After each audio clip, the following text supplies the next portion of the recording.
This is The Red Line, where we interview three geopolitical experts on one big subject shaping the news both here and overseas. And I'm your host, Michael Hilliard. I remember my first time stepping off the train in Tashkent, the capital of Uzbekistan. I had just spent the night cramped in a carriage with broken heat, coming down from Shymkent in the Kazakhstan steppe. That first step off the train early in the morning into the city that is really like nothing else will stick with me forever. The ancient blue dome buildings stood right next to the Soviet apartment blocks, a stark symbol of the country's two major identities. On one hand, an ancient centerpiece of the Silk Road to Asia, and on the other, a command hub for the Soviet domination of the region. Uzbekistan is nothing like any of its Central Asian neighbours. For one, it is the only Central Asian nation to border all of the other countries. It was the Soviets' path into Afghanistan, it was the Mongols' path into the Middle East, and it was the ancient Chinese path into Europe. Uzbekistan was always at the centre. Uzbekistan for a long time was one of the most closed-off countries in the world, with a 27-year dictator, no semblance of free press, and home to the Soviets' biological warfare program. And while so much has changed in Uzbekistan, the scars of the old ways are still there. What is now Uzbekistan was usually known as the halfway point of the Silk Road journey, where travellers would decide to either look east toward China or west towards Europe and Russia. And although many adventurers made that decision in ancient cities like Samarkand and Bukhara, Uzbekistan itself is making that decision right now, to look towards Europe and Russia or to look towards China. And to talk more about that, we turn to our first guest. Part 1. Nowhere to go. The end of the Soviet Union and the transition into independence was traumatic for Uzbekistan, just as it was, I would say, for every country in the Soviet Union that suddenly found itself, independent and falling out of the Soviet Union as it collapsed, or with it falling out, collapsing around its ears, you might say. Uzbekistan didn't have any kind of bloody transition, particularly, not like neighboring Tajikistan where civil war broke out, but that in itself was traumatic for Uzbekistan because they are neighbors, of course, and Uzbekistan, was accused of dabbling in that war at times. There was also, in the latter part of the Soviet Union, there was, ethnic clashes which involved some Uzbeks in the Fergana Valley on the Kyrgyz side. There were clashes in which Uzbeks died. They were not in Uzbekistan, but this was in the latter part of the Soviet Union. And so it did certainly demonstrate the potential for how badly things can go wrong, and did go wrong in some parts of the Soviet Union and in some parts of Central Asia. I think Uzbekistan, like all the countries in Central Asia and in the Soviet Union, had to deal with the hand it was dealt, and independence was not a choice; it was thrust upon it. And it's well known, certainly, among commentators in this part of the world, in Central Asia, that the Central Asian countries were kind of were pretty slow in getting onto the independence bandwagon, and it looked like they weren't really that keen. Basically, they didn't look very keen on the idea. They were used to being ruled from Moscow. Joanna Lillis is an Almaty-based journalist covering Central Asia for The Economist, The Guardian, and EurasiaNet. She's also the author of the book Dark Shadows, Inside the Secret World of Kazakhstan. She's one of the best journalists around when it comes to Central Asia, and we are thrilled to have her on the show. Uzbekistan's economy is actually quite diverse. I mean, it's known as a kind of gas-rich country, a gold-rich country. It's been, over the years of independence, it exported quite a lot of gas, quite a lot of gold. And of course, cotton. We'll probably get onto that. It's something controversial involving, slave labor, child labor over the years in Uzbekistan. But it does have a certain dependence on commodities, raw commodities. But it's actually quite a diverse economy, and this has actually protected it during the pandemic. I mean, Uzbekistan is one of the few countries in the world to have actually managed to post some economic growth last year in 2020, despite all the impact of lockdown, the impact on the global economy and on its neighbors, and on the falling of remittances from Russia, all of this impacting spending among people at home. But still, it managed to post a very small amount of growth, unlike most countries in the world, and unlike, say, Kazakhstan. Remittances coming back from Russia make up a huge part of the Kyrgyz and Tajik economies. Is it that same reliance on workers going to Russia and sending money home in Uzbekistan? Uzbekistan is nowhere near as reliant on remittances as its neighbors, Tajikistan and Kyrgyzstan. This is a big part of the economy, or certainly of what drives spending at home. For example, last year in 2020, more than something like $4.4 billion was sent from Russia to Uzbekistan. The bulk of that would be labor remittances. Now that's a lot of money, and that drives spending at home, and it keeps people out of poverty, keeps families out of poverty. It's a main source of income for many families, but it's nowhere near the sort of levels that of dependence that we see in Tajikistan and Kyrgyzstan, which are among the most remittance-dependent countries in the world, because they just don't have that diversity of the economy that Uzbekistan has. Islam Karimov, who served as leader of Uzbekistan from 1989 to his death in 2016, had been in feuds or short wars with every other Central Asian nation. Why were relations so bad in this period between Tashkent, the capital of Uzbekistan, and its neighbors in places like Bishkek, the capital of Kyrgyzstan? So Islam Karimov, the first president of Uzbekistan, who died in 2016 after 25 years in power, he really shaped modern Uzbekistan, and I think a lot of people would agree that not in a good way. He was renowned as one of the world's worst dictators.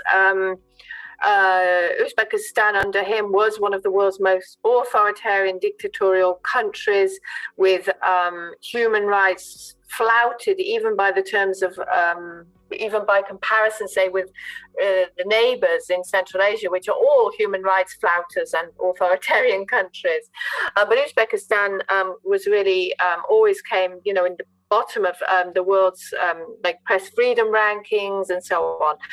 And I lived in Uzbekistan for more than 4 years in the early 2000s, and it really was a different level of authoritarianism compared to even, say, Kazakhstan, which is a very authoritarian country. It really was a police state, and that was most obvious in terms of how many police you would always see on the streets in Tashkent every few steps sometimes. There were thousands, up to 10,000 political prisoners in jail at any one time. People were very afraid to express their opinions on a personal level. Of course, not in print and online, but even speaking to strangers in a way that they're not in say, Kazakhstan. So Karimov, that's one of his legacies, which has changed over the last 5 years since his death. He also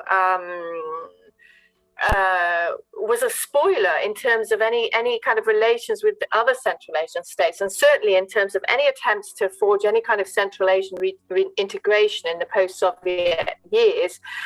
Karimov was always a spoiler. He was prickly, isolationist. He didn't get on with any of his neighbors. And all this caused immense problems for all the peoples in these countries. And, it was really difficult to trade and to cross borders. Borders were closed.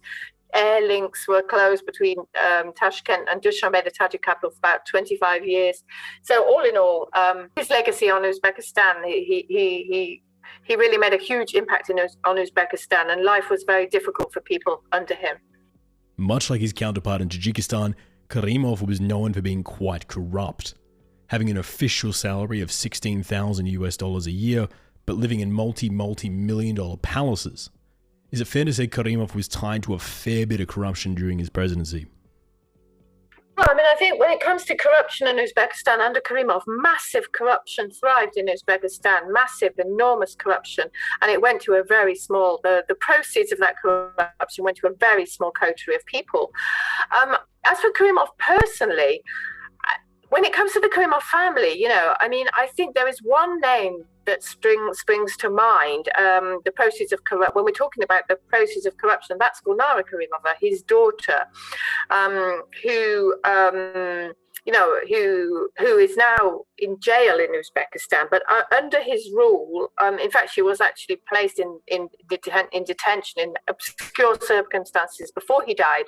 But under his rule, she really came to be the gatekeeper of the economy, and especially of certain sectors like the telecom sector, which later proved to be her downfall, because investigations started into the proceeds, or what kind of payments companies were making, including foreign companies, to get access to the Uzbek market. It's a very lucrative market. I mean, Uzbekistan is the most populous country in Central Asia. Mobile phone use is very widespread. I mean, it's a very lucrative market, and basically, over the years.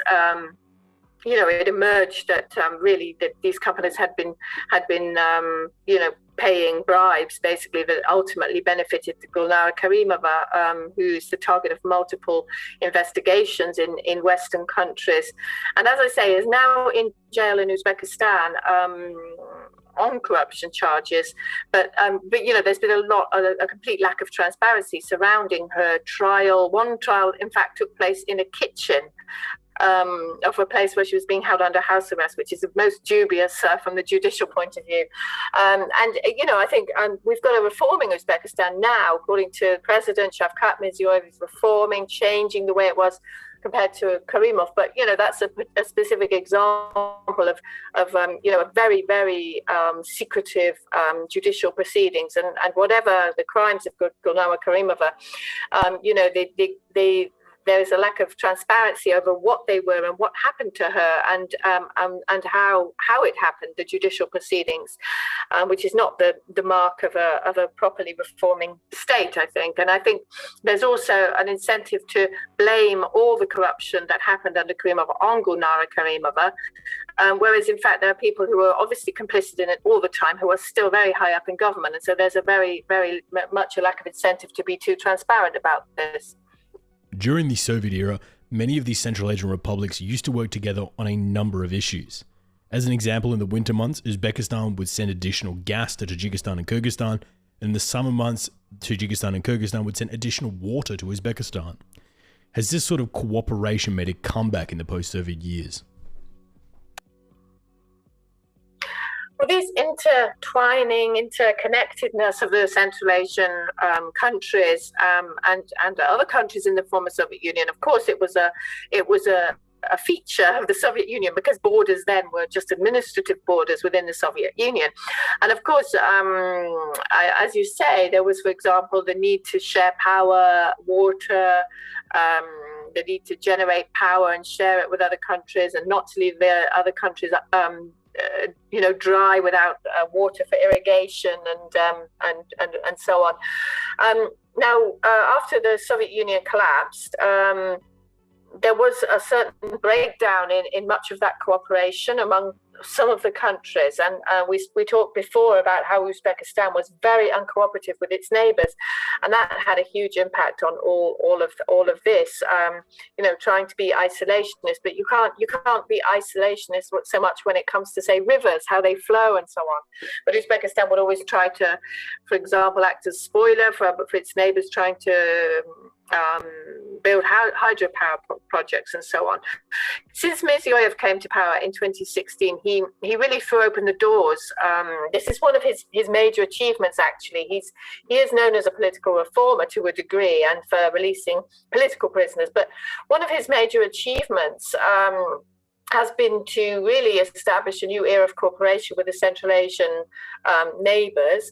And because Uzbekistan is the largest Central Asian country in terms of population, and because it borders all the other ones, it really was kind of holding everything up. And Central Asian neighbours have really welcomed this, and so now you see cooperation between Uzbekistan and its neighbours on hydropower, for example. Instead of acting as a spoiler, they're saying, well, how can we use this to our mutual advantage?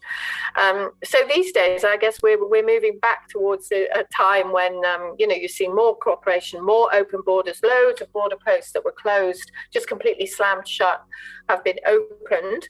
Karimov was very supportive of the US war in Afghanistan and the subsequent war on terror. Why would a Central Asian dictator like Karimov be so supportive of the US operations in the region? Well, I mean, when it comes to the war on terror, yes, Karimov was very supportive of the United States. I mean, you have to remember that after 9/11,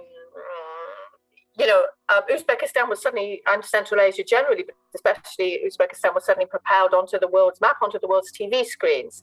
I was in Uzbekistan actually on 9/11, shortly afterwards came the invasion of neighboring Afghanistan as in a neighbor of Uzbekistan, and the Americans then opened an airbase in Uzbekistan. Obviously with Karimov's support. That wasn't going to happen without Karimov's support, because it's got this border with it's very close to Afghanistan and it borders Afghanistan. So why would Karimov do that? Well, first of all, the main actor that wouldn't have wanted or would have been resistant to America opening air bases in Central Asia would be Russia, although Russia was not that resistant at that time. And Karimov was not a pro-Russian. He always said he wanted to kind of emphasize Uzbekistan's sovereignty to make its own decisions. For Karimov, who was vilified as a dictator, it was advantageous to establish cooperation that he thought would probably mitigate criticism over human rights, although it was criticism over human rights that led to the relationship falling apart in 2005. When the airbase was shut down after the Americans became very critical of Uzbekistan after basically the government massacred peaceful civilians during a protest in eastern Uzbekistan in Andrejsons.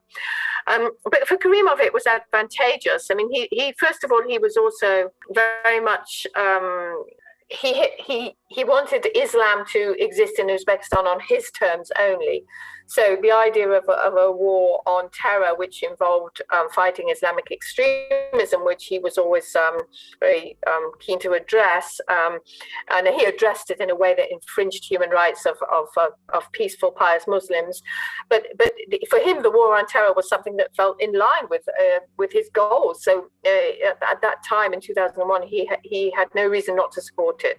As I say, the relationship later fell apart very acrimoniously. What do you think is a better description of the geopolitical situation in Uzbekistan? Are they trapped by all of their neighbours, or are they the centre square projecting influence outwards into the region?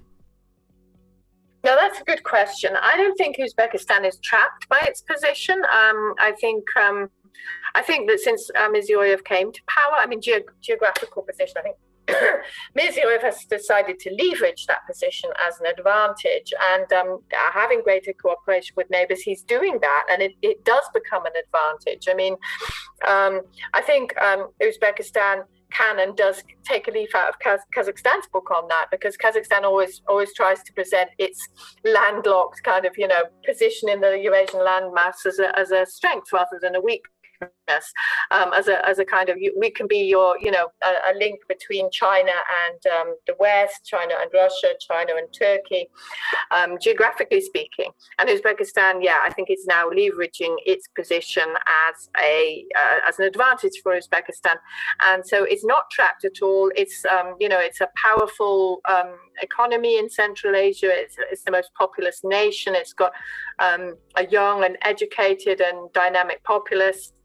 And it can go good places. But the one thing I would add is that Uzbekistan has been reforming really dynamically, especially at the beginning of Shavkat Mirziyoyev's presidency after Karimov died in 2016.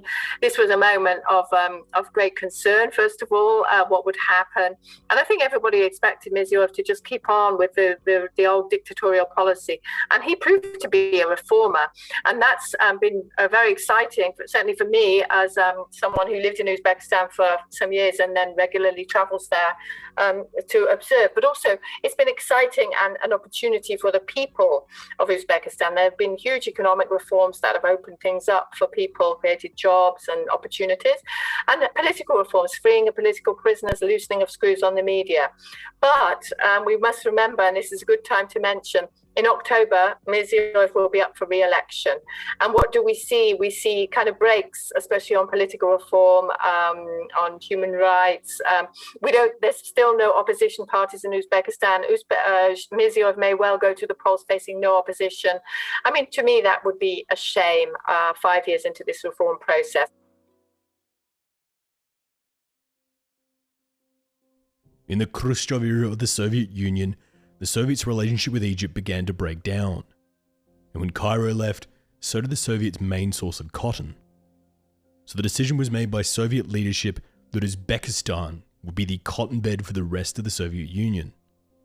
The only small problem being that cotton is a very water-intense crop, and most of Uzbekistan is a desert. So with classic Soviet problem solving, the water that once fed the mighty Aral Sea in the west of the country was diverted to feed the artificial cotton fields in the east. And whilst the cotton bloomed, the Aral Sea began to die, the repercussions of which we're still dealing with today. Cotton growing in the Uzbek valleys where it never had before came as a victory to the leadership in Tashkent. But to the people working in the cotton fields, the view was very different. And to talk more about that, we turn to our second guest. Part 2. The Weight of Tradition. Uzbekistan is very stable, conservative, but there is a lot of beautiness in this attitude. While Tajikistan is full of expression, mountainous, Uzbekistan is more quiet and we are more flat. So it is a stable, flat, predictable country. Let's say predictable. Nikita Makarenko is a journalist and defense writer based in Uzbekistan. He's been reporting on the region for years now and is one of the best on-the-ground sources you could ever ask for. He joins us today. Mirziyoyev, he started it right from the beginning of his presidential term to warm up relations with neighboring countries. I think it's smart because there is no profit for anyone to be in a rival. And I just took it with a huge optimism because I have a lot of friends in Tajikistan. And previously, I had to buy visa for $150 just to visit Tajikistan. And then back in Tashkent, the national security was blaming me that I'm a Tajik spy just because I wanted to visit my Tajik friends. It was super awful. And I was one of the first journalists, actually maybe the first, who crossed the border between countries right in the day when visa-free regime with Tajikistan was announced. So I was super optimistic with it. So we are good with Tajikistan. With Kyrgyzstan, we have a huge progress. If you heard about borders, delimitation of borders, we are nice friends with Kazakhstan. And I believe we have nothing against Turkmenistan. Just right now, I'm 2 blocks away from Makhtumkuli Street, which been renamed to the name of a great Turkmen poet recently to honor our Turkmen friends. And it is one of the central streets in Tashkent.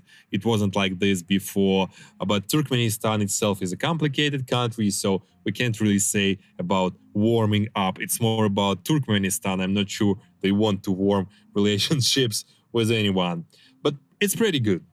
In neighboring states like Tajikistan or Kyrgyzstan, there is a huge dependence in their economies for Russian remittances coming back. That is, local workers going off to Russia and then sending part of their paycheck back home. Is the same dependence prevalent in the Uzbek economy as well? So at first, let's be clear, I'm completely not a fan of Mr. Putin, like 100%. and I don't like what they do in their internal and external policy. But I'm a realist, and I could state that we depend on Russia a lot. So many political scientists, they like to write their articles about competition between United States, China, and Russia. Just recently, I read such an article in Forbes. Well, for me, as an insider, I take it kind of with a lot of skepticism. There is really no struggle between the United States, China, and Russia. Russia dominates. They dominate. And it's mostly because we depend on few million work migrants who work in Russia. And just imagine every year they send us via money transfers like it is $3 billion. Yeah, $3 billion they say back to home as money transfer. And all the profit from cotton production, we are proud about cotton, it's just around $900 million. So work migrant force is 3 times more profitable for the country comparing to cotton. The former Uzbek president Karimov was one of the harshest dictators in the region, and this is a region known for harsh dictators. As someone who grew up in Uzbekistan, what was life like living under Karimov? As for professional, my work in times of Karimov till 2016, till the Mirziyoyev time, was an absolute disaster. It was super dangerous. I never ever published anything under my real name. I was working on a radio, but it was just a cover because I had a morning show, but it wasn't possible to speak anything uncensored in the radio. And I also was writing for a different Western media, for blogs, but never used my real name. So you could imagine, like, for more than 10 years, I had no opportunity to write under my real name. So literally nobody knew who I am. So it was hard. In terms of life, well, it was stable. Everything was super predictable, like today, but even more predictable. So you definitely knew what will happen tomorrow. No political life, no any conflicts. Honestly say, it was safe. The Uzbekistan was proud to be one of the safest countries in the world, and it was true. Uzbekistan was safe, but sterile safe, like in a hospital, it was sterile. Under President Karimov, he pretty famously proclaimed there was no poverty in Uzbekistan. Is there any semblance of truth to that? Oh, for sure, it was propaganda. So if we're talking about early Karimov, it was just an insane poverty, because when I was a teenager, I remember how poor we've been. But my family is an intelligent family. My mother was a programmer, one of the first female programmers, actually. So she's a super smart. But in 90s, I don't know, she's been working as an accountant, but she really tried to bring our family. She really tried. And yes, it was poor. And all the environment around was poor. Then, for sure, there been some progress. Zero has been better than 90s. 90s was just a disaster. But it was poor. With the longtime President Karimov dead and the new President Mirziyoyev at the helm, how would you describe the change between these two leaders? Honestly, not a lot. And we definitely wanted more. In Karimov time, there was no political life at all. And his command system wasn't a super efficient too, because why country was poor and what was the main reason of poverty is definitely corruption. Uzbekistan in times of Karimov was super corrupted. I can't explain how hugely it was corrupted, but I don't know. It like everyone was infected, everyone. And for sure, everything changed on 180 degrees after Mirziyoyev came to power. We have freedom of speech, relative freedom of speech, relative freedom of expression, freedom of movement. There is no exit visas anymore. So many things changed. But in terms of corruption, despite all the efforts, it's mostly still the same. One industry that spans not only the last two leaders, but also way back into the Soviet era, is the famous Uzbek cotton industry. Can you take us through why Uzbekistan is so invested in cotton, as well as the controversial Uzbek law that drafts large amounts of Uzbek citizens to leave their homes and workplaces for part of the year to work without pay on the national cotton plantations? I see that we have a progress in terms of getting rid of forced labor. We really have a progress. It's true. And I see efforts from the government to switch from cotton to other crops. As a consultant for one international organization, I've been visiting farmers in different regions recently. I've been talking with them, and there are two huge problems. I mean, to reform the country and to get rid of cotton. And we need to get rid of cotton, mainly not because of the forced labor, but because it requires a lot of water. And climate change give us no chance to continue with cultivation of the cotton. So, two major problems. First one is that still there is no private land in Uzbekistan. All agricultural land belongs to the government. So farmers, they literally rent the land from the government. And because they rent this land, government dictates what they should crop mostly. So if you do not obey, you do not have a land. Until there is no free market for agriculture and no private land, you just can't effectively reform it.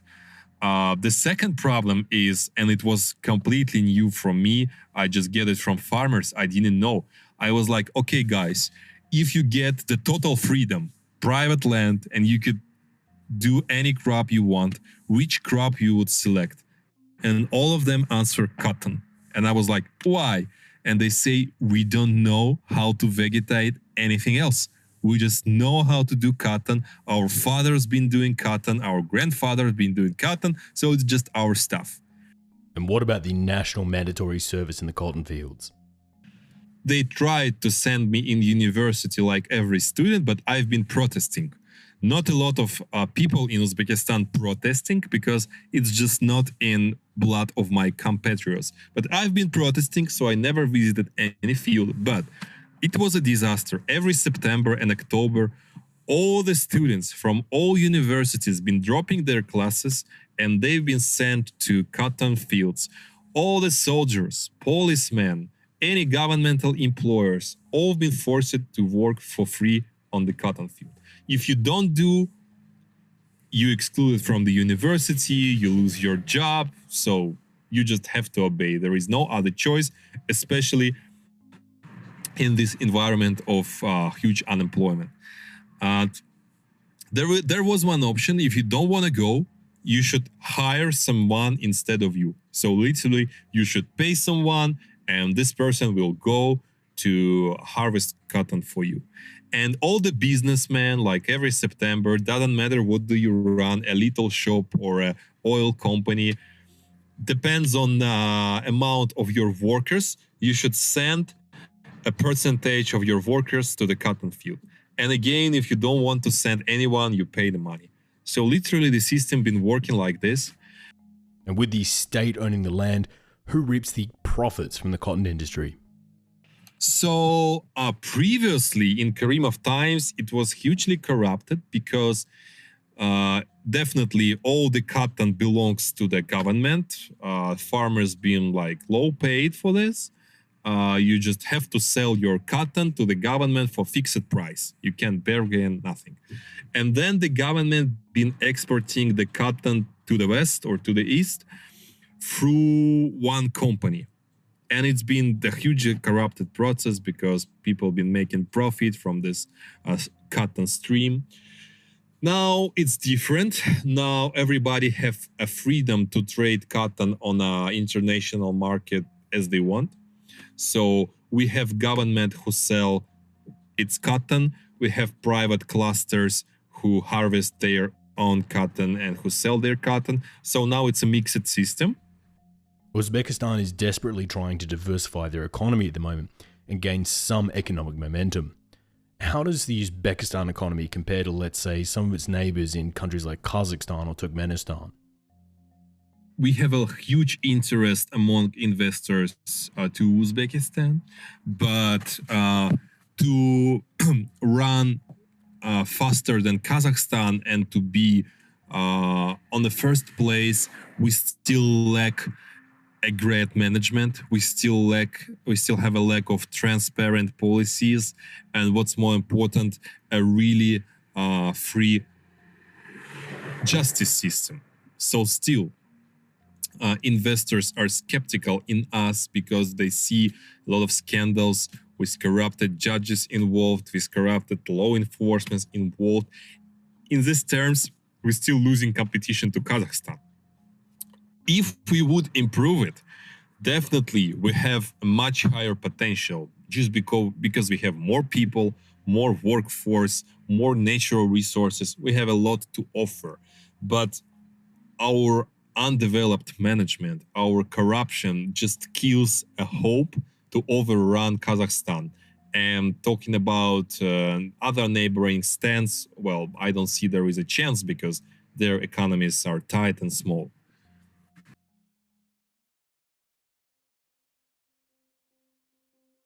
When you travel to the far western reaches of Uzbekistan, you will find what's left of the Aral Sea. Villages that were once hubs for fishing are now hundreds of miles from the nearest body of water. Old tugboats litter the desert floor. An entire ecosystem has been virtually destroyed over the course of 60 years. The sea has shrunk by just under 80% of its original volume, uncovering huge swathes of barren land.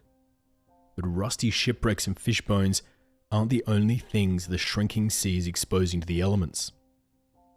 In what used to be the middle of the Aral Sea, far from any locals, 2,500 kilometers from the nearest NATO capital, lied what was once known as Vozrozvidenie Ostrov, in English, Rebirth Island, and its facility, Aralsk 7.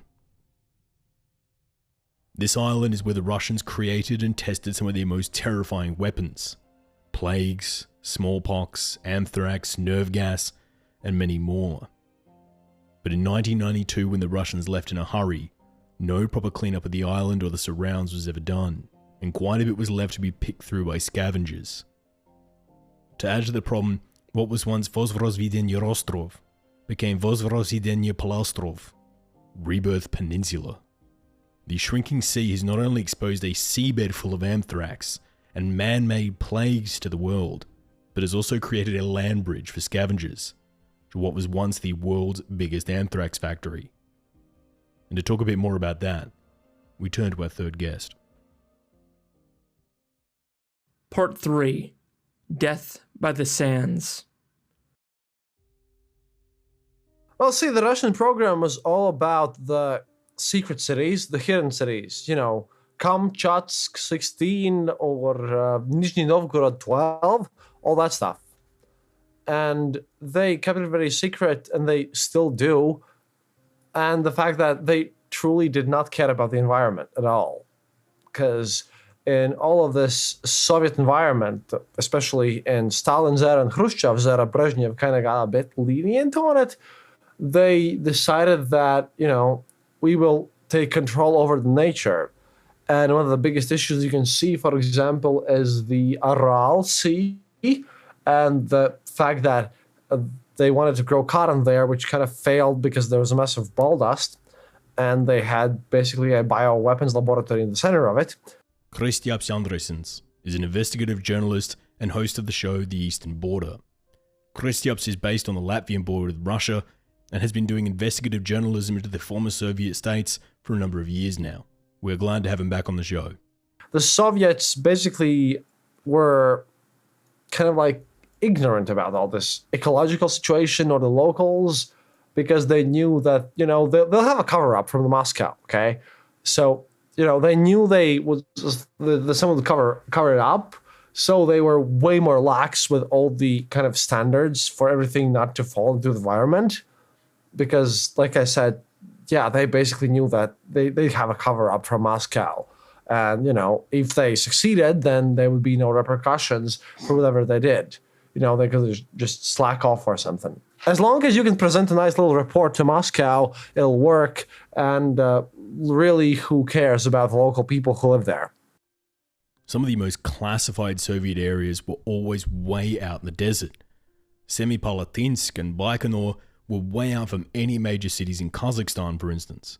So why did the Soviets put so much effort into putting their facilities way, way, way out from anything else? Oh, because that was the kind of the most remote areas and the driest ones at that. And the fact that they could experiment with things. You see, during the Soviet era, especially Khrushchev's era, they wanted to kind of present themselves as being victorious over the nature itself. But they wanted to do this because they truly thought that their population density was low and they could bribe the local governors, and that's a nice place to experiment. And the fact that no one will catch them for this, well, you could experiment there easily and just no one will notice.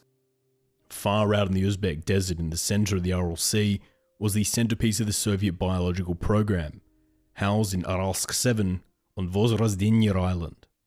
Can you take us through what the Soviets were making at that facility? At the time when the Soviets built the facility, they knew that the United States and everyone else was kind of moving away from it. However, in the Soviet era, they really were into biological weapons because biological weapons gap. And they thought that it would serve as a prestige. And like even today, they still want to keep this up because a lot of people who are ex-KGB in the Soviet government, like in modern Russian government as well, believe that the biological weapons are the way to go. And the fact that some people could get infected, that doesn't really bother them. So they wanted something real. So they built these biological and chemical weapons testing facilities so that they could present themselves as a legitimate threat to the world and that they could just use them as kind of basically a threat to, oh, well, if you're not going to play nice with us, we're going to poison the world. That kind of thing. But the fact is that biological weapons and chemical weapons are much more easier to spread than, nukes. With the collapse of the Soviet Union in the 90s, the Russians left the facility in a major hurry, only taking what they could and leaving behind an ecological disaster. As an example, many of the diseased animals were simply just turned loose. Vials of diseases were left behind, and pounds of anthrax were never collected. To this day, Russia refuses to pay to clean up the area, stating that it's not part of Russia anymore. The Uzbeks also refused to clean the area, saying that Russia was the one that caused the mess. And now these chemicals are being thrown around in the region's frequent dust storms, contaminating an area the size of metropolitan France. The cancer rate in some of these Kazakh cities to the north of the island is dramatically higher than anywhere else in the country. Can you take us through this biological time bomb and why the Russians wouldn't clean it up before they left? I've heard stories and people have reported to me that, their pigs and goats and whatnot, like cows, their livestock, have been dying off from whomever knows what, right? And they report this to local government because, you have to quarantine that. And they got no response for 6 months. That's the scariest part. They have a lot of problems there. They have a lot of things to fix. But no one cares at all. I will give you now the most cynical thing ever. Because I know how it's like in both Russia and all these countries. No one cares. Because recently in Russia, the Russian military spilled about 200 tons of chemical weapons into the sea next to the Pacific Ocean, in their Pacific borders, right? And no one cared. They spilled 20,000 tons of diesel fuel into their own rivers in Siberia, and nobody cared. When the Science Academy of Russia decided to publish a report on the situation of ecology in Russia, they were told not to publish this because that would be an ecological bomb and political bomb before the elections. No one cares. People who live there, yeah, they do protests a lot, but no one cares at all. And people are just forced to suffer through this, and the wind blows everything up. And all the Soviet era things, yeah, Soviets did a lot of things, but they just screwed up the environment completely. With the shrinking shoreline, the island has become a peninsula, and there's been an uptick in scavengers looking for everything on the island from vials of diseases to the copper wiring left in the walls.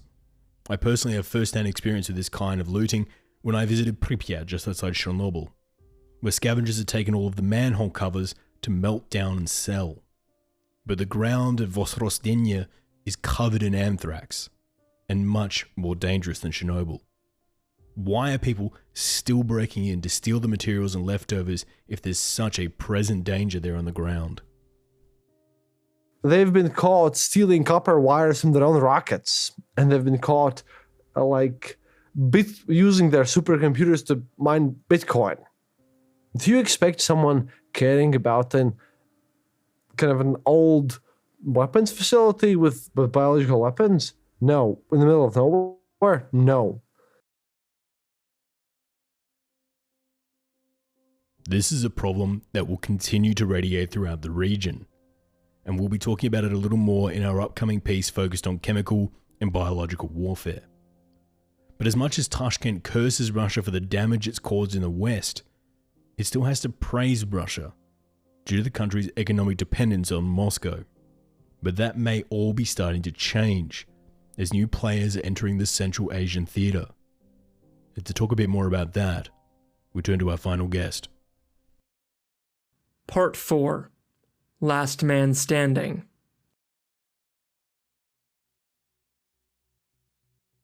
They should be the center of attention of Central Asia. I mean, it's the poor policies of First President Islam Karimov that really has held the country back hugely. I mean, there's so many good reasons why Uzbekistan should be like the hub of what's happening in Central Asia. You know, you mentioned that it's in the center, right? So it borders. It's the only country that borders all the other Central Asian countries and Afghanistan at the same time. Its population is coming up on 35 million. That's not only by far the biggest population in Central Asia, but it's probably like 40 or 45% of the total population of Central Asia. They had a lot of advantages right when they hit independence that the other ones didn't have. Why? Because they were the gateway for the Soviet army to get in and out of Afghanistan on land, right? So Moscow actually invested a lot of money in the 1980s in Uzbekistan to upgrade its roads, build factories and plants, which were necessary for helping support, the military cargo going into Afghanistan, troops going into Afghanistan. Whereas obviously on the periphery, Turkmenistan, Kyrgyzstan, Tajikistan, and really Kazakhstan for the most part didn't get that kind of money. So, in late 1991, when everyone was trying to get a grip on independence, Uzbekistan looked like it should have been the leader all the way around. Like I said, they just had more going for them at that particular moment than any other countries in Central Asia. Bruce Pannier is one of the foremost experts when it comes to Central Asia, having written for dozens of renowned publications ranging from Radio Free Liberty to the Foreign Policy Research Institute to The Diplomat. Bruce is one of the most recognizable names when it comes to reporting on Central Asia, and we are thrilled to have him join us today. Karimov, over time, he also thought Uzbekistan should be the power of Central Asia. He didn't want Russian influence in the region, or certainly as little as possible. Of course, in the 90s, China was not even a factor, really, at all. Karimov reached out to the United States. He was tried to be the best friend of the United States, thinking that would be the balance he needed to keep Russia out of the region, and that Uzbekistan would, in the meantime, be the regional power, without a doubt. But he had bad personal relationships with the other Central Asian leaders. He did not use diplomatic language when he spoke. I mean, he said what was on his mind, and a lot of times that was the wrong thing to say. So he made a lot of enemies with the neighboring leaders and other people too at the time. So biggest military, biggest population, bordering all the other countries. you would figure that this would be, and the obvious center of attention, the hub, like I said, of Central Asia. International organizations believe that was also true. If you look, at who was in Uzbekistan in the late 1990s and right after the turn of the century, everyone was based there. The IMF, ADB had an office, not based there, but I mean, everyone had a representative office in Uzbekistan. Even if they had no representative offices anywhere else in Central Asia, they had it in Uzbekistan. So it really had a lot of advantages going for it. And like I said, it had more factories, much better infrastructure than the other countries. And it's a testament to Karimov's misrule that they find themselves in the situation that they're in today. A lot of the tension between the Uzbeks and their neighbours stems from the Fergana Valley. As has become a bit of a recurring theme here on the show, Stalin drew the borders in the valley to crisscross each other, with parts of Kyrgyzstan inside Uzbekistan, parts of Uzbekistan inside of Tajikistan, and parts of Tajikistan inside of Kyrgyzstan, and so on. With the way the borders are drawn, for Uzbek citizens to travel from Tashkent, the capital of the country, to the population centers in the Fergana Valley, they need to either travel through the dangerous Kumara mountains that separate them, or travel into Tajikistan to go around them. The Uzbek capital is somewhat cut off from their main population center, and that is never a good position for a country to be in. So if the Uzbeks do have the mightiest military in the region, and they are the dominant player in the regional politics, why haven't they ever made a big push to occupy the small parts of their neighbors and solidify the links between Tashkent and the Fergana Valley? What has prevented them doing that when they had very harsh dictators at the helm? Well, there's a lot of complicated things going on there. And no one, even in the early days, no one was ever sure how Russia would react to some of this stuff. If one of the countries had started a war with one of the other countries in Central Asia, what would Moscow's stance be on that? Would it be limited to verbal warnings and expressions of disapproval, or would they actually? There was still Russian border guards were in Turkmenistan until the mid '90s, and in Kyrgyzstan until the end of the '90s, and then the Tajik border until 2005. So Russia always had a presence in the region, and of course their army was probably a little bit better trained, but certainly it was possible for them to be better equipped very quickly, whereas the Central Asians had what they had, and they weren't, in any position to upgrade their military very quickly without reaching out to other countries and trying to get it in. So I don't think that was really much of an option. What Uzbekistan did do, and they got caught constantly, was their border guards would simply cross over into another country's section and start putting up a fence. Like that was the border. I mean, they got caught, I think, 10 kilometers deep in Kazakhstan, but they've been caught well into Kazakhstan several times, and they did the same thing with Kyrgyzstan, and they did the same thing with Tajikistan and Turkmenistan. So it wasn't overt. It wasn't an actual open military action. But in the meantime, they did try to chip away and take pieces here and there of the border. But like I said, I think actually launching an attack on one of the other countries, even today, I don't think Uzbekistan would consider doing something like that, just because of no one's sure what the reaction would be. And from Moscow, certainly, but even now from Beijing, which doesn't want any instability in Central Asia either. In theory, they could do it. But like I said, I think the reaction would be so negative that they would be sorry they did. Uzbekistan is one of only two double landlocked countries in the world, the other being Liechtenstein. Double landlocked means that not only are they landlocked, but all of the nations they surround are also landlocked nations, making any exporting of goods through ports incredibly difficult. So which countries does Uzbekistan rely on to get its goods to the markets to make any sort of money? That's a good question. I mean, you make a good point with them being double landlocked. I also wondered why they had such a hostile policy toward their neighbors. You'd figure when you're double landlocked, if you had to be friends with anybody, it would be with some of your neighbors. But at different times, Uzbekistan has had bad relations with every one of its neighbors. So obviously the route through Kazakhstan is the one that they would prefer, because the railway goes through there. You don't have to worry about ships going across the Caspian. Kyrgyzstan, as far as Kyrgyzstan, if they ever open up like the railroad to China, which they've been talking about for years and years. There is a road that they're supposed to be able to use for trade, so that's all very well and good. That would help Uzbek Kyrgyz ties, although they're much better now than they were. But so that would be another one too, because that would be the short route to China. And then, of course, that railway is going to go right into the terminus is in Uzbekistan's section of the Fergana Valley for that one. So, that Kyrgyzstan, yeah. If the political situation was different, Iran and Afghanistan would be wonderful countries to run trade through. But it's not, and Uzbekistan has never made huge efforts in trying to push that through.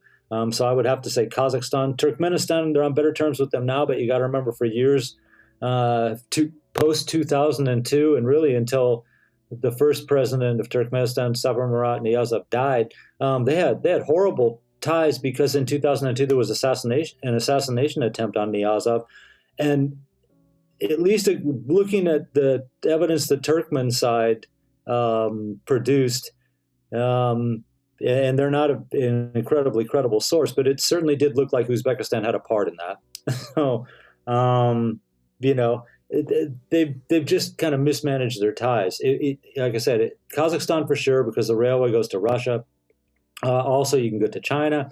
That would be great. If they had the railway to Kyrgyzstan, that would be obviously better. If they got along better with Iran and Turkmenistan was more of a reliable partner, than a railway going to the Persian Gulf through Turkmenistan and Iran would be fantastic for them. And then, of course, Afghanistan, like I said, there's limitless potential for trade and trade routes in Afghanistan. But given the current political situation, the long-running political situation in Afghanistan, it's just impossible to imagine that's going to happen anytime soon.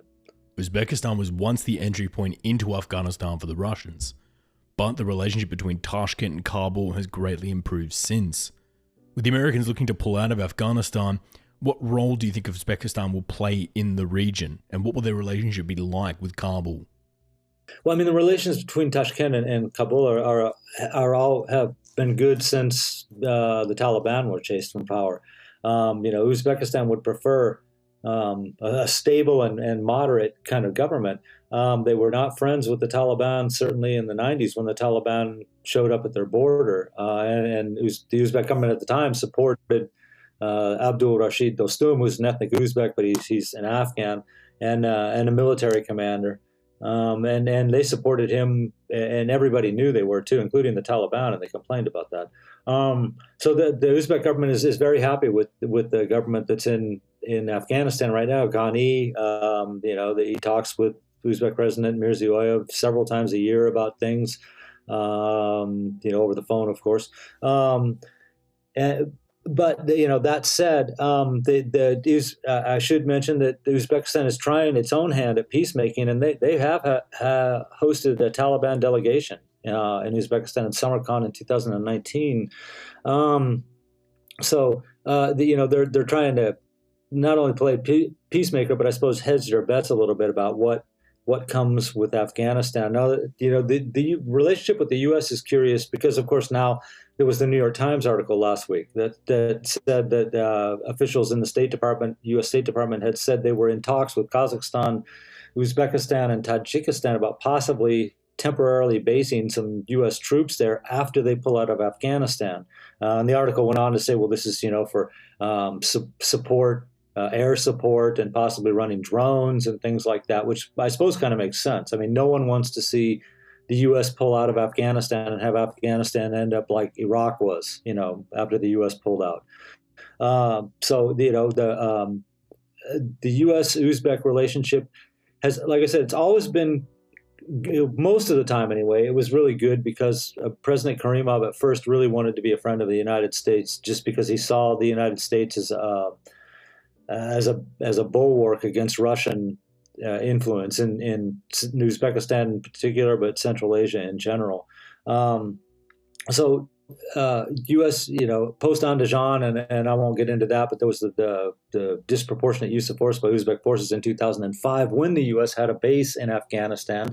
The U.S. complained about the bloodshed, the pointless bloodshed in Andrejsons, and Uzbekistan told them to leave the base they were using in Uzbekistan, and since then they've kind of, I wouldn't say they repaired ties, but anyway, I mean the northern distribution network goes through. That's the rail and road and sometimes air route that connects Europe to Afghanistan and helps bring non-lethal cargo from Europe into Afghanistan. And also that will also be the exit route, one imagines, for the remaining troops and equipment. Clearly there's going to be some level of cooperation in the coming months, because the equipment that's being taken out of Afghanistan will probably be loaded on a rail and taken through Uzbekistan and Kazakhstan and then across the Caspian to Azerbaijan and Georgia and across the Black Sea. But so U.S. ties, I think it's an interesting time for this to happen for a lot of reasons, not just because of the Afghan conflict is coming to an end. The U.S. being there gives a little extra assurance to the Central Asians that they're not being abandoned totally, and that the U.S. does have a stake in this and a stake in Central Asian security, which is, of course, what the Central Asian leaders are most worried about. But it also happens at a time when it's become obvious to the governments in Central Asia that Russia can't play the same role in Central Asia that it has for a long time. Financially, it just can't. Everyone looked at what happened to Nagorno-Karabakh between Azerbaijan and Armenia. And Armenia is technically part of the Collective Security Treaty Organization, the Russian-led Collective Security Treaty Organization, and Armenia is not. Now, Nagorno-Karabakh was disputed territory, but still, I think a lot of the Central Asians looked at what happened there and saw that Turkey had an active hand in it, and Russia not really.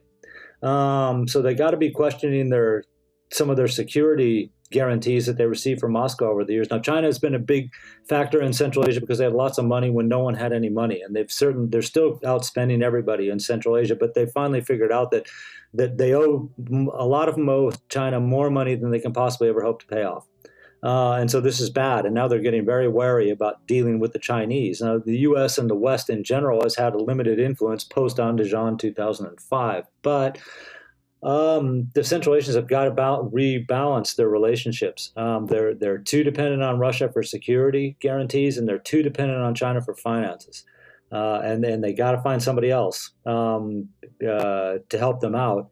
And so I actually see this as a time where it's a very good time to renew ties between the West and Central Asia, just because they don't have the strings attached that the Central Asians have with Russia and with China. I mean, it's a desirable partnership, certainly for the Central Asians.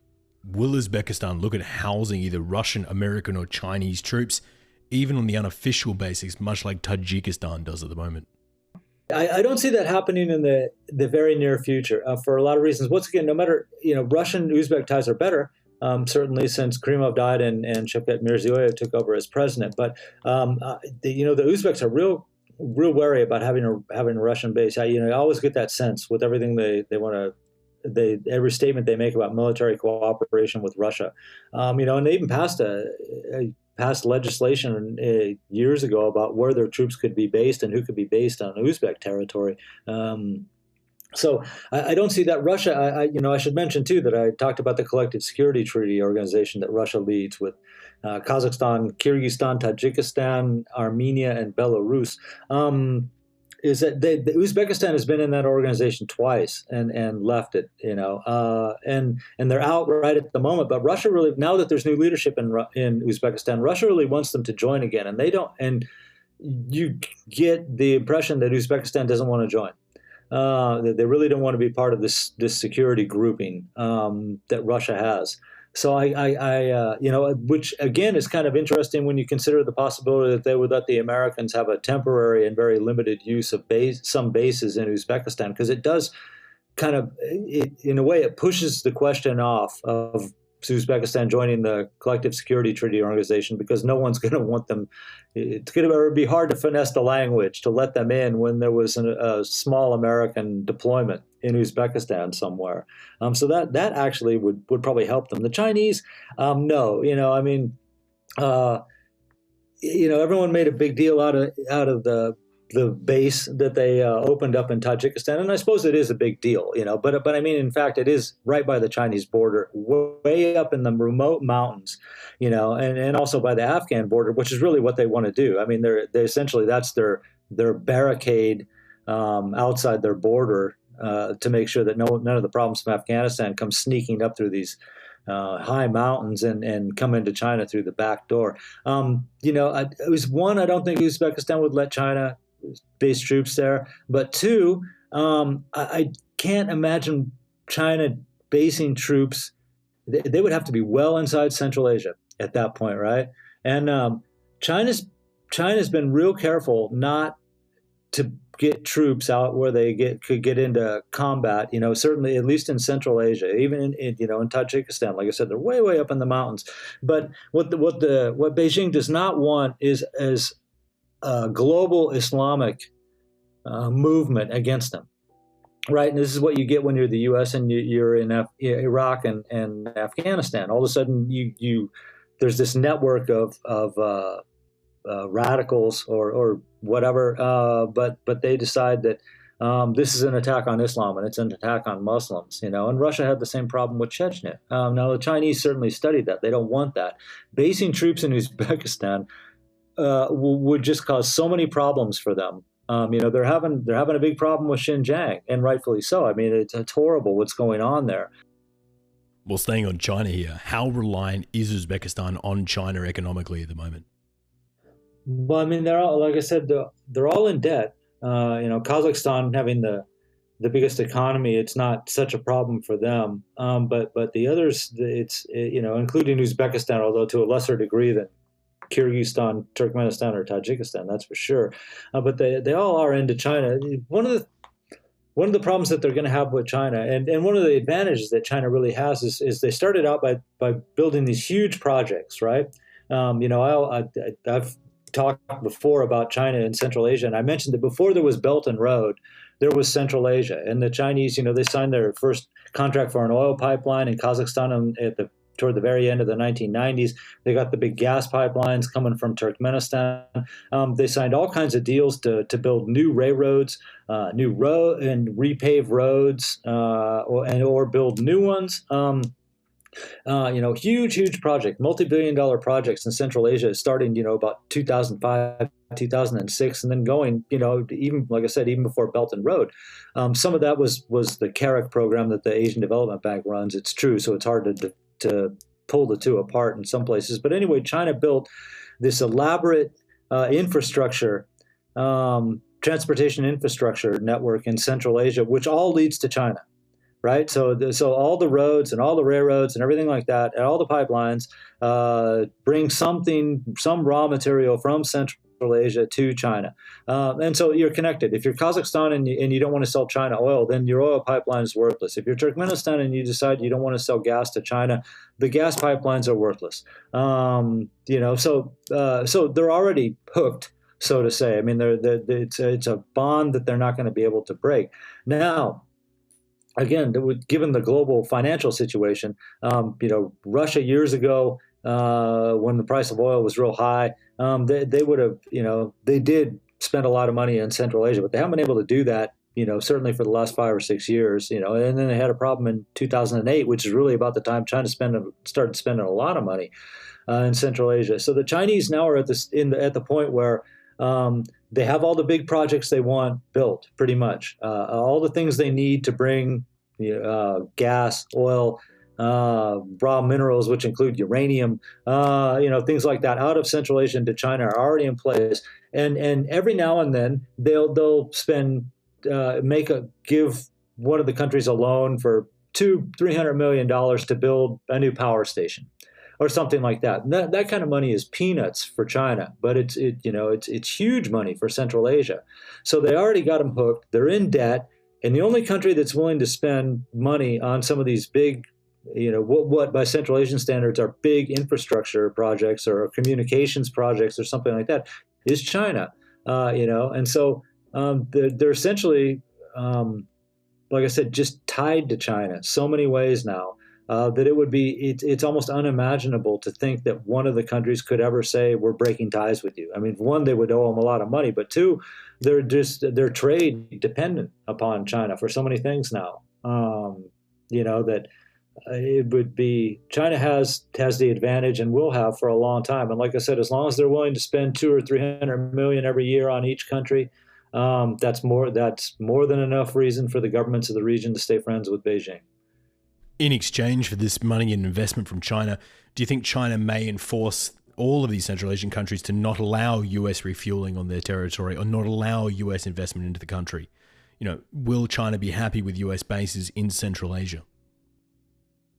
It doesn't put the Central Asians and China at odds that there would be a U.S. base, or the U.S. and China at odds with that there would be U.S. base or bases in Central Asia. China also does not want Afghanistan's instability to spill over into Central Asia. Right? We were just talking; they've invested a lot of money in Central Asia. There's things, supplies, commodities that China has invested in Central Asia and expects that it will get return for decades to come. So they don't want problems in Central Asia of any kind at all. They want everything to stay exactly like it is, actually, as much as possible. So if the agreement with Central Asia would be, that we're basically we're focused on Afghanistan. We need to use your small bases in your territory because you neighbor the country. And we're trying to make sure that militant groups, some of which include citizens from Central Asian countries, don't take power in various districts or possibly provinces or something. That make sure that the Taliban is in no shape in the north. Even if they're there all over the place, they couldn't possibly mass. But America's presence there is is just an additional guarantee. That again, Afghanistan's problems won't spill over the border, and if you're China, you're not the one spending money on it either. So it's win-win. It preserves the status quo in Central Asia, and it's free. What do you think the future holds in store for Uzbekistan? I expect in 10 years there'll be, if nothing horrible happens, like a major step back and a return to the more repressive days of the government of 15 and 20 years ago, and they can, if they keep their image clean, a lot of international organizations are ready to go back to Uzbekistan, and some have already started going back. World Bank, being one. So Uzbekistan should be much better off, and probably a little bit less dependent on China, and less dependent on Russia, but even less on Russia than they are on China.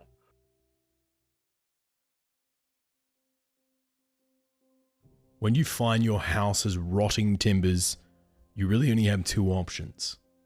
Destroy the house and start again, leaving all the occupants of the house homeless until things are back up and running. Or remove and replace each rotting timber with a brand new one at a time. Slow progress is made and the rot is slowly removed.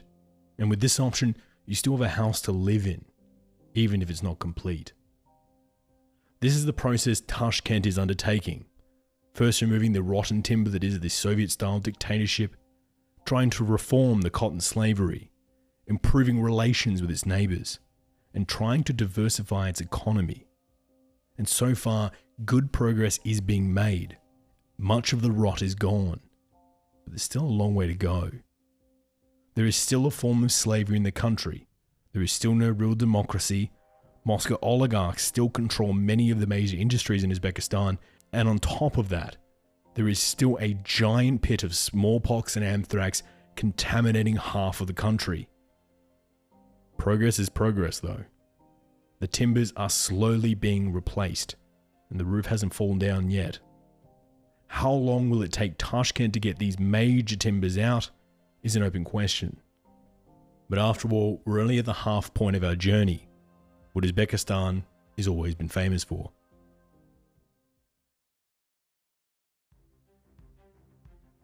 Thank you so much to everybody who tuned in this month. This month, May, was our biggest month yet, and the show is already taking huge leaps and bounds forward every week. Just this week, we expanded the team and brought on even more staff, so we can bring you more content on the conflicts around the world. And if you want to follow the show and stay up to date with all of these new articles and analysis, you can follow us on social media.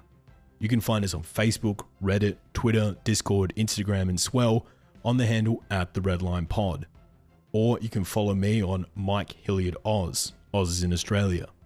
Otherwise, visit our website, which is www.theredlinepodcast.com.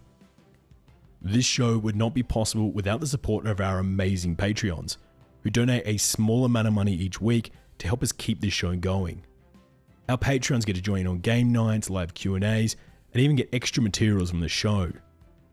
The Patreon's donations all 100% go back into the program, helping us pay for staff, program, hosting, websites, and lawyers that are essential for running a show like this. I cannot thank our current Patreons nearly enough for their support, and if you feel like you can spare a couple of dollars a week, we here at the show would greatly appreciate it. We'll be doing our next Q&A as well as our Geopolitics pub quiz in a couple of weeks, so if you're a Patreon, keep an eye on your inboxes for dates and times. As usual, here are our 3 recommended reads for this week if you want to take your study into Uzbekistan even further. First will be The Silk Road by Peter Frankopan, a detailed look at the ancient history of the Silk Road and how it shaped Central Asia today. The second would be Dictators Without Borders by a friend of the show Alexander Cooley, about how the oligarchic system and corruption plays out in Central Asia. And the third would be Central Asia, a history from imperial conquests to the present by Abdi Khalid, for an overall look at the complexity that is the Central Asian region. I want to give a big thanks to all of our guests this week, Joanna Lillis, Nikita Makarenko, Kristaps Andrejsons, and Bruce Pannier for joining us this week. All of you were absolutely fantastic, and we look forward to having you back on the show soon. I also want to thank all of my staff, Owen Swift, the producer, Perry Grace and Daniela Zavella, the new research assistants, Mark Spencer, our second voiceover artist, Joe Hawthorne, our audio cleaner, Marissa Rafter, our videographer, and Nick Munch, our field correspondent. Without you guys, this show would not be possible at all, so I want to say thank you for all of your hard work. The last thanks goes out to you for tuning into the show. Watching this show get bigger and bigger has been absolutely mind-boggling. But what makes it even better is watching this community build up around our Twitter and our Discord and our pub quizzes, and having you guys reach out to me just to ask questions and get in contact with me, as well as give me insider information on what's going on around the world. No matter how many streams the show gets in a month, that's the thing that consistently puts a smile on my face, and I thank you a lot for it. The show will be back in another fortnight with another international episode, but until then, thank you, and good night. The views and opinions expressed in this episode are solely those of Michael, our guests, and the Redline podcast. They do not represent any government or organization and are solely our own. For more information, please visit theredlinepodcast.com.